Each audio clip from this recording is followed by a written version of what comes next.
shaka ukuntu wigobotora, kuko ibi bintu ngiye kukubwira nusanga bikubaho uraba utuye mu marembo y'ikuzimu. Nta muntu n'umwe wifuza kuba yatura ikuzimu pe, ariko abantu benshi batuye hafi yaho nubwo baba batabizi, ariko niko bimeze. Kurikira ibi bintu ngiye kukubwira nusanga bikubaho, ushaka ukuntu watabaza Imana, ushaka ukuntu wakwigoturayo, uraba utuye mu marembo yaho. Ikiraba gisigaye nuko amateka yawe ngo aba yarangira, Satani agakingura ukinjira. Ubundi Satani nawe kuko abizi, agenda yigarurira abantu buke buke, yubaka buke buke, abakurura gake gake, yifashishije intekerezo za muntu. Iyi ntambara turwana niyo kurwana n'intekerezo. Urugamba dufite ni urwo kurwana n'ibitekerezo turwana nabyo. Ibitekerezo by'ubundi birizana, ariko uburyo tubyimika, uburyo tubiha agaciro, ibyo nibyo duhanirwa. Ubundi Bibiliya avuga ngo ikintu wumva utakwifuza ko kikubaho, ntukacyifurize mugenzi wawe. Biri muri Matayo 7 ku murongo wa 12. Ibi bintu rero ngiye kukwereka nusanga bikubaho, uzajya usenga Imana, witabaze, urebe ukuntu wakwigobotora ubu bwami bw'ikuzimu, kuko uraba utuye hafi yaho. Ikintu cya mbere, niba ugambirira cyangwa wumva cyangwa utekereza ukaba wumva washobora kuba wakwica umuntu, iki ni ikintu gikomeye cyane. Ngo uraba ufite imbaraga za Satani, uraba ufite imbaraga z'abadayimoni, uraba ufite imyuka mibi kuyobora. Ushaka ukuntu wakwigobotorayo, kuko ngo ubwami bw'ikuzimu buri mu mutima wawe. Ubundi kwica umuntu ni ikintu kibi cyane. Gukora amaraso, kumena amaraso y'umuntu ni ikintu kibi. Satani ubundi azirana n'umuntu pe, kuko ni nacyo cyamutandukanije n'Imana. Akimara kumenya ko ikiremwamuntu cyabayeho, yatangiye kwivumbura mu ijuru, arwana urugamba ntiyarutsinda.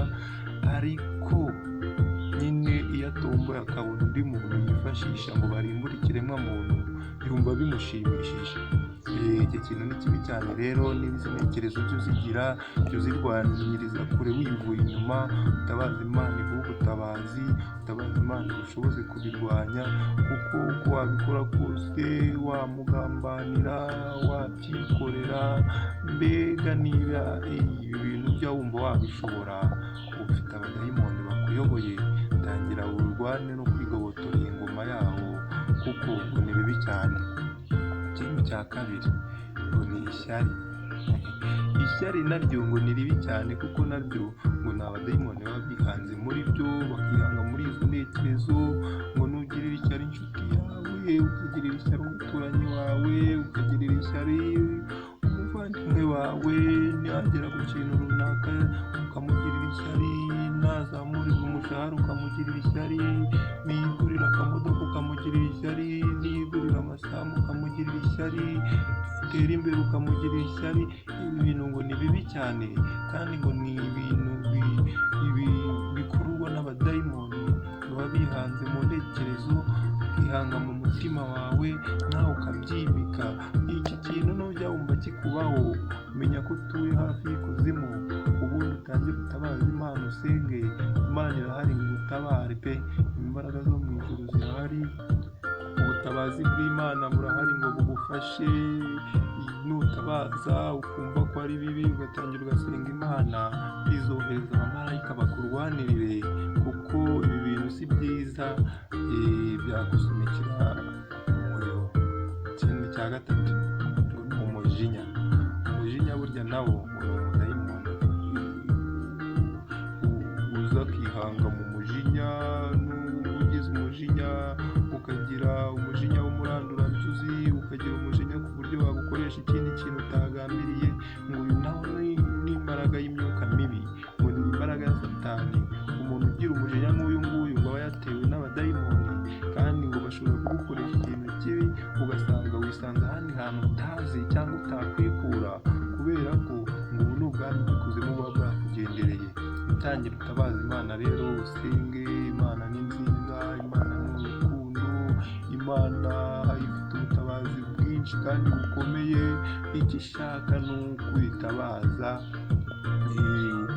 ukayibwira ko nta mbaraga ufite, ukayibwira ko uri umunyantege nkeya, ubundi kohereza ubutabazi, nukomanga izagukingurira, nuyisaba izaguha.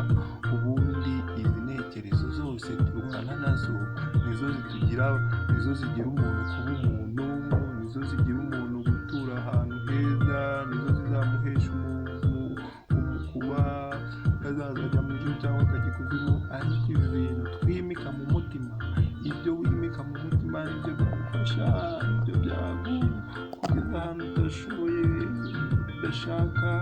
Ariko mbere na mbere Satani we akurura abantu gake gake, akabategurira hafi yiwe.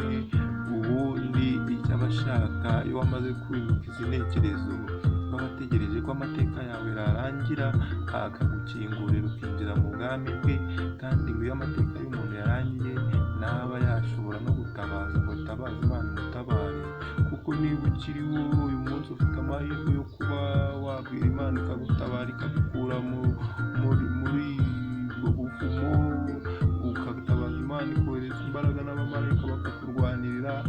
Ibintu nibumva bikubaho rwose, ukaba wumva ushaka kubohoka, uhita umenya ko uri hafi y'ikuzimu, usenga Imana igutabare, usaba Imana ikohereza imbaraga zigukureyo.